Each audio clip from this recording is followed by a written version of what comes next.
Asimismo, Pablo, ¿y por qué se refería justamente a las políticas integrales? Porque de repente el Ministerio de Agricultura asiste a los productores y le provee capacitación y semillas, pero no les ofrece un mercado, por ejemplo, o no tienen rutas para traer sus productos a la capital o llevarlos a otros mercados en diferentes puntos del país. Es ahí donde el análisis entra específicamente, Pablo, y señala de que falta justamente esa integración, de que la ayuda no sea una asistencia, sino más bien sea un medio para que estas personas puedan sobrevivir o subsistir en el tiempo y que no sea nada más una ayuda que sirva 1 o 2 meses o cuando termine la cosecha y después nuevamente se tenga que asistir a estas personas. Eso es lo que señalaba los economistas y especialistas que hablaban del tema, específicamente Gary Coche, con quien nosotros conversábamos. Vamos a escuchar parte de lo que decía y vamos a hacer un pequeño resumen de lo que mencionaba porque hay puntos bastante importantes que resaltaba el economista. Escuchemos.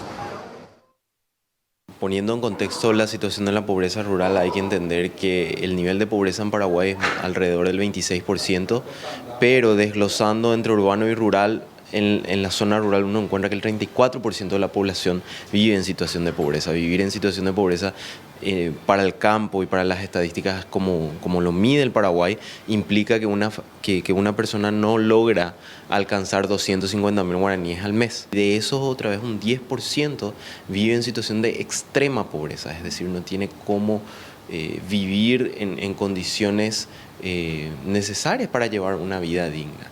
Muchas veces en búsqueda de oportunidades se empieza a migrar a las zonas urbanas y hay que entender que hoy el Paraguay cambió su composición geográfica, geográfica demográfica, ¿verdad? Porque en los 90 Paraguay era un país mayoritariamente rural, eso ya cambió. Hoy la población del Paraguay está entre 60 y 65% urbano. Entonces tenemos una población rural que es menor, pero que está empobrecida. Y eso hay que tratarlo, hay que hacer políticas públicas de manera integral.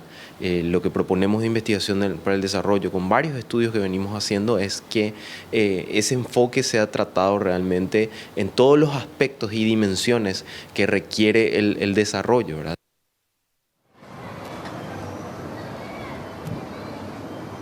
Bueno, parte de lo que señalaba justamente el especialista al respecto y lo que decía él, las políticas integrales deben servir no solamente para asistir en ese momento a los productores o a las familias rurales, sino que después de esa primera asistencia los mismos puedan subsistir en el tiempo. Y esto no solamente se hace llevando un poco de semilla o un poco de capacitación, sino también con educación por sobre todas las cosas. Era parte de lo que decía el especialista al respecto. Y también otro problema fundamental que tiene el sector rural, que a raíz de esta situación de pobreza tiene que migrar a las zonas urbanas y ahí se crea prácticamente también un inconveniente familiar. Así que por sobre todas las cosas el factor social termina siendo un problema importante para las familias rurales que tienen que separarse a raíz de esta situación. Así que el lunes vamos a ver cómo se lleva a cabo la movilización y siempre los problemas son expuestos y veremos si las autoridades toman finalmente cartas en el asunto, porque no es la primera vez que los campesinos llegan hasta la capital y no solamente ellos, sino también los indígenas de diferentes puntos del país, Pablo.